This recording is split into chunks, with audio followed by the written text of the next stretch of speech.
جی السلام علیکم ورحمۃ اللہ وبرکاتہ۔ بسم اللہ الرحمن الرحیم وصلی اللہ علی محمد۔ رب زدنی علما رب اشرح لی صدری ویسر لی امری واحلل عقدۃ من لسانی یفقہوا قولی۔ او مائی گاڈ انکریز مائی نالج۔ دیور امید ہے آپ خیریت سے ہوں گے۔ اللہ آپ کو خوش و خرم رکھے، شاد و آباد رکھے۔ ادب پہلا قرینہ ہے محبت کے قرینہ میں۔ ایک بزرگ فرماتے ہیں کہ 20 سال کی کتابیں ایک طرف اور ایک دن کا ادب یا 1 گھنٹے کا ادب ایک طرف۔ مین کہ there is a too much importance of respect. کہتے ہیں رسپیکٹ ان یور فسٹ، آپ کی مٹھی میں ہے۔ رسپیکٹ، عزت کروانا آپ کے اپنے ہاتھ میں ہے۔ حضور صلی اللہ علیہ وآلہ وسلم سے محبت۔ صلح حدیبیہ کے موقع پر قریش مکہ نے عروہ بن مسعود ثقفی کو اپنا کینڈیڈیٹ، اپنا نمائندہ بنا کر بھیجا تاکہ صلح کی شرائط طے کی جا سکے۔ عروہ انتہائی انٹیلیجنٹ، عقل مند اور غور و فکر کرنے والا آدمی تھا۔ مسلمانوں کے لشکر میں پہنچتے ہی اس نے ایک چیز کو غور سے دیکھنا شروع کر دیا، یہاں تک کہ نبی کریم صلی اللہ تعالیٰ علیہ وسلم کی خدمت میں بیٹھ کر بات چیت کرنے کے دوران بھی وہ مستقل صحابہ کرام رضی اللہ تعالیٰ عنہم اجمعین کی جو ایکٹیویٹیز تھیں، ان کی جو حرکات و سکنات، ان کے جو میٹرز تھے، جو معاملات تھے، ان کو پر وہ غور سنجیدگی سے ان کو بھی ملاحظہ کر رہا تھا۔ جب وہ قریش مکہ کے پاس آیا تو اس نے نبی پاک صلی اللہ علیہ وآلہ وسلم پر جان دینے والوں کے بارے میں خیالات کا اظہار کیا کہ جب وہ آقا انہیں بلاتے تو کہتے فدا کا امی و ابی یا رسول اللہ، اے یا اللہ کے رسول آپ پر ہماری ماں باپ فدا ہوں، ان کی جانیں قربان ہوں۔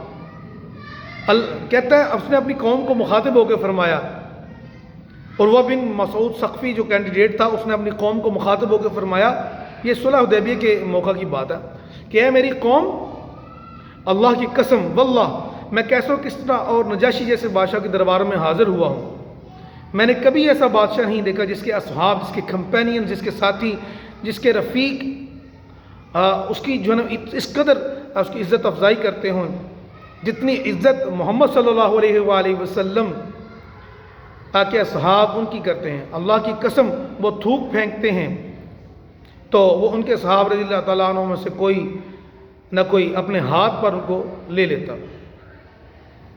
جب وضو کرتے تو وضو پانی کے لینے کے لیے اصحاب رضی اللہ تعالیٰ عنہ ایک دوسرے سے آگے بڑھنے کی، سبقت لے جانے کی کوشش کرتے۔ جب کوئی حکم فرماتے تو ان کے اصحاب اس حکم کو پورا کرنے کے لیے دوڑ پڑتے۔ جب وہ کلام فرماتے تو ان کے اصحاب رضی اللہ تعالیٰ عنہ کی آوازیں ہلکی ہو جاتی۔ مزید یہ کہ ان کے اصحاب جو تھے رضی اللہ تعالیٰ عنہ اجمعین نے انہیں بڑی محبت اور ادب کی نگاہوں سے زیارت کرتے، بیٹھتے، دیدار کرتے۔ صحابہ کرام رضی اللہ تعالیٰ عنہ حضور صلی اللہ علیہ وسلم کا کتنا ادب، کتنی عزت کرتے تھے، اس کی گواہی اس سے اچھے الفاظ میں دینا مشکل ہے۔ تعریف اگر کوئی دشمن کرے اور دشمن کی زبان سے نکلے تو اس سے زیادہ اہمیت اور بڑھ جاتی ہے۔ مبارکبادی ہیں ان عظیم بزرگوں کے لیے جنہوں نے اپنے اخلاق، اپنے آداب، اپنے مینرز، اپنے ایٹیکیٹس کا لوہا دشمنوں سے بھی منوایا۔ ایک بزرگ فرماتے ہیں کہ ادب ایک ایسا تاج ہے، کیسا کراؤن ہے۔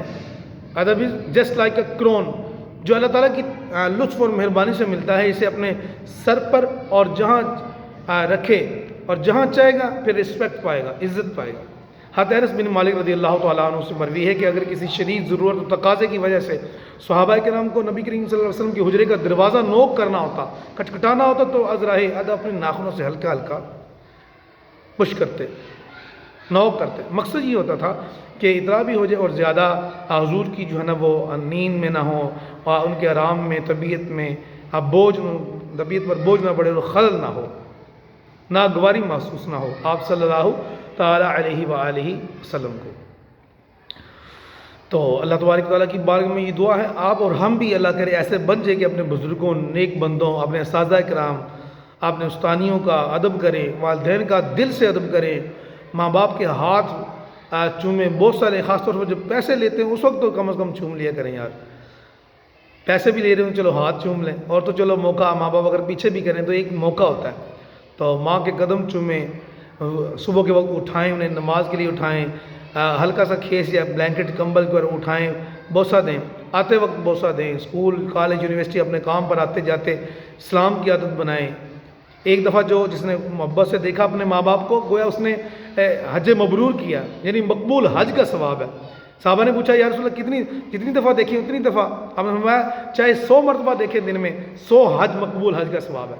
تو اللہ تعالی ہمیں اپنے والدین کی عزت، بڑوں کی عزت، اساتذہ کرام کا ادب احترام، جھکنے کی توفیق عطا فرمائے۔ جو جھکتا ہے نا اس کو پھل لگتے ہیں، جیسے ایک دریک کا درخت ہے یا پھل کا کوئی بھی مالٹا کا ہے یا کوئی بھی درخت ہے، اس کو پھل لگتے ہیں تو وہ جھکتا ہے۔ سرو کا درخت سیدھا یا سفیدہ دیکھ لیں، اس کی چھاؤں بھی کم ہوتی ہے، پھل بھی نہیں لگتا۔ پھل اسی کو لگتے ہیں جو جھکتا ہے، جو عاجزی کرتا ہے۔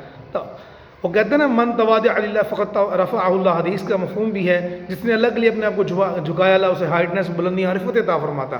اللہ ہمیں عاجزی انکساری عطا فرمائے، اس کی وجہ سے ہمارے درجے بلند فرمائے۔ اگر آپ نے ابھی تک میرے چینل کو سبسکرائب نہیں کیا تو کائنڈلی چینل کو سبسکرائب کریں۔ ویڈیو پسند آئی ہے تو کائنڈلی ویڈیو کو لائک اور شیئر کریں۔ ملتے ہیں نیکسٹ ویڈیو میں، تب تک کے لیے اللہ حافظ۔